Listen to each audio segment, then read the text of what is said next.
Hi folks, and welcome back to the plot. It feels like it has been months since I gave you guys a proper update, and it's only been 2 weeks really. But the last time we were on the allotment, we were looking at the meadow, so it's been about 3 weeks since I gave you a proper update on the allotment, and my goodness, I've had a horrible couple of weeks. Not horrible, but just really busy. We've had our entire heating system at home ripped out. We've had loads of plumbing work and building work, and it's just chaos. Someone has moved in with us as well. So it's just like, you know, when it rains, it pours. It's just been absolute chaos. And yeah, I just thought it would be really nice to have a little wander around today. And in particular, just for me to update you on a few of the things that have changed and a few of the things that I've started and not finished. And I'm in the greenhouse now because it's a bit of a horrible day. The peppers are looking lovely, but we have made a really horrible discovery in the greenhouse, and this is courtesy of showing a picture over on the Potty Mouth Garden Club, one of our weekly garden live streams. Links in the description. Do come along and join us. They are absolutely brilliant. But I showed a picture on the live stream of some of my tomatoes, and they had been absolutely massacred, and I thought the slugs had just really gone to town on them. And a few people kindly told me that actually there is a rat or a mouse in the greenhouse. It's got a rhyme to it, hasn't it? Yeah, and that's just like not good, is it? Oh, can you tell? I'm tired. I feel like hysterical already. I'm absolutely exhausted. It's been a week, like I say. But yeah, I'm not too squeamish about rodents, and I think mice are really cute, but having them around food or anything that's going to go in the kitchen for me is like, no, I don't want that. So not been a good year for the tomatoes. There are a few up here that are looking okay. These are Crimson Crush. You can just about see those. And they're early, but I'm going to take them because I don't trust them.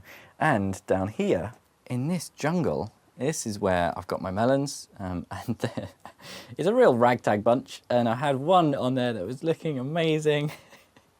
I went to harvest it, picked it up, turned it around, and there was a perfect mouse-shaped hole, and it had just been completely eaten. There really was nothing left, and that was pretty unmistakable rodent damage. So not great to have something like that in the greenhouse. Luckily, it's the end of the year, so I can give this all a good clean out soon and kind of take some preventative measures. But yeah, let's have a little wander around outside and show you what's going on. So as we head outside, braving the drizzle, it's just threatening to rain ever so slightly. There is one major thing that's been going on, and this is sort of the start of work on the new greenhouse base. This previously was just where I was storing all the glass, and there was a big greenhouse frame over there. I've since moved it over here, so still an eyesore, but it's slightly less of an eyesore over there, I feel. There's just a bit of kind of separation back there. But I don't know what I'm doing. You know, I would love to say that I've got a great big master plan for this area. But honestly, I was just here one day and I was just tired of looking at all the glass everywhere and the frame behind it. It just looked really untidy. And I thought, you know what, let's just start digging around. Let's start doing something. And sure enough, the ground under here, I've mentioned before, is just full of stones. It's more stone than soil.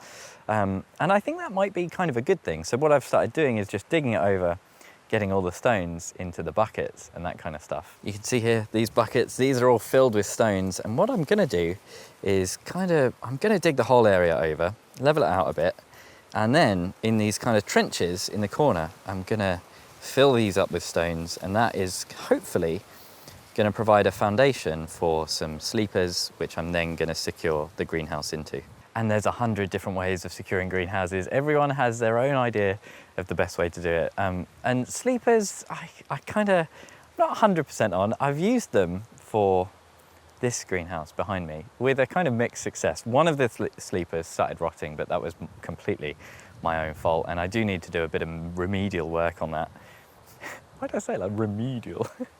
I do need to do a bit of work on that, but we'll get there at some point. And I think, hopefully, having these two greenhouses next to each other will be really, really nice.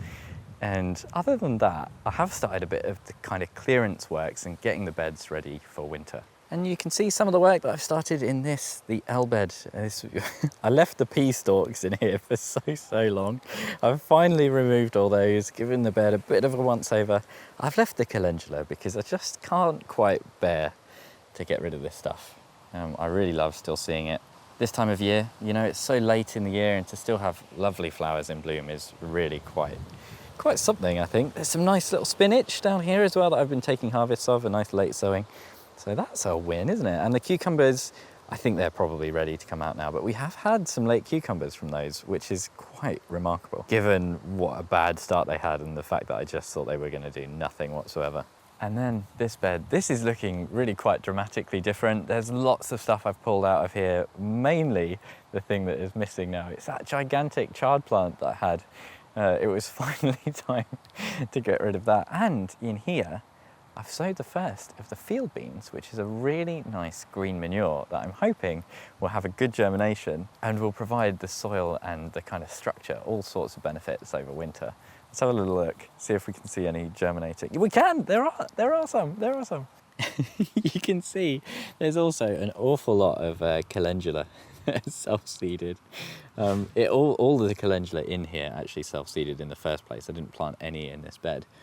But just here, that I'm fairly sure is the first of the field beans coming out. There's one there as well. And there's a couple more down here. So that's really positive, because that has taken just a little while to germinate. I think it's been a few weeks. And yeah, I'm excited to finally have some green manure that is actually germinating after last year's attempt at green manure failed quite miserably. And just down here, can you see? I have finally started doing what I said I would, which is digging out these paths between the beds. My aim is to get rid of both of these paths. It won't take long. I've started a little bit on that side, and you can see a little bit of this bed here has been dug over as well, because eventually just look at these flowers. Look, the verbena, the feverfew, bronze fennel as well, and there's still calendula in flower. It's just absolutely lovely. But yes, the aim is to have those two beds, well, those three beds all combined like I've got here, which is just one bed. It feels so much more efficient and so much easier to work with. And in here, let's start talking a little bit about harvests, because it's not been the best year, but now we're later into the year, it's starting to shape up to look much better. You can see 1, 2, can you see that one? Just about 2. There's another one down here, I think. Yes. 4. I'm sure there's a 5th one somewhere, but I might be mistaken actually. I had it in my head that there were 5 really nice squashes on here. But I'll take 4 out of one plant. That's pretty good. There's a tiny little baby there. That doesn't quite count. But I'm really over the moon with how kind of the year did turn around a little bit. Courgette plants there now looking pretty sad. And you can see all the leeks really starting to come up now. I was a little bit worried that they'd get kind of shaded out, but they're doing okay, aren't they? I've sowed some more green manure in here as the kind of gaps in the beds are filling up. You can see I've taken out a load of carrots here, and down here, oh, look at that straight edge. You can see I was here yesterday. Well, I'll tell you, it's not straight, but it does look a little bit tidier than normal. And just down here, we've got the second tromboncino. It looks a bit sickly. I mean, the plant itself is well and truly over, but I'm leaving this for a little while yet. We've got one of those at home. I haven't tasted it yet, but they do store well. I can tell you that already. So that's good. Oh, and while we're here, I spoke on the Potty Mouth Garden Club just the other day about the importance of doing bean tests on your manure. And in here we've got some manure that's been rotting down since kind of middle of spring-ish. And I've sowed kind of in here a load of beans. It's probably not the best kind of bean test, but hopefully it'll do the job. And that's to test for any aminopropylid. If I said that right, I'll put the name on the screen, because I might have not have got that right. And we do have as well some of the, when did I sow these? I think September. You know, this was kind of second spring. I have no idea what these are. My turnips all got eaten. There's like 3 turnips left. My spring onions, still trying to germinate. There's 1 or 2 in there, but I think the seed was far too old, so I've sown some more. Spinach, once again, what a year for spinach. Normally this gets eaten straight away, so I've got no idea what's going on with that. And then a little bit of radicchio, or radicchio, as Tony says. I've never met anyone who pronounces it quite like Tony. So, yeah, I'm yet to try that. It's not kind of plumping up. It's not looking very big. I did plant it a little bit close, but hey, we'll see how that goes. There is one very exciting harvest that I want to talk about over here, though, and that is the sweet corn, which is now looking properly sickly, and you might be thinking, why has he left this so late? But that is because this is popcorn. Now, I've never grown sweet corn before, so I didn't really know what I was doing, and popcorn is meant to be a little more challenging, and sure enough, they've not looked amazing. There's, I think, 7 or 8 plants in these 30-litre tubs, which might have been a little ambitious, and the cobs are looking quite small. But let's take a few of these and see if it was a worthwhile experiment or not. One thing about me, I do love popcorn. Popcorn is like my favourite snack. I absolutely love it. So even if I only get enough for a few bowls, I'll be very happy. Well, that was a bit of an emotional roller coaster, that was. The first one I picked, not bad, you know? I mean, it's on the small side. It's not going to win any prizes, and it's a little poorly around the back. But then I picked 4 or 5 that all look like this. Absolutely nothing. And from what I know about sweet corn, this looks like it's just not been pollinated correctly, which does surprise me because I didn't have that many plants, but they were packed in super close together. And that was kind of, I packed loads of them into those little pots because I didn't want things that looked like that and that hadn't pollinated. I mean, look at that. Wow, what's the bloody point? Oh, dearie me. There it is, all said and done. What's that? Maybe 7 cobs that are kind of small and maybe usable. They are all quite dry though, so at least that's a positive. When you do the old fingernail test, there's absolutely nothing coming out of these. So they are kind of dry. I'll leave them in the conservatory for a little while to dry off in that kind of late autumn sun. The conservatory still gets nice and warm, and then maybe I'll be able to make some popcorn. Oh, dear me. Well, you know, it's all an experiment, isn't it?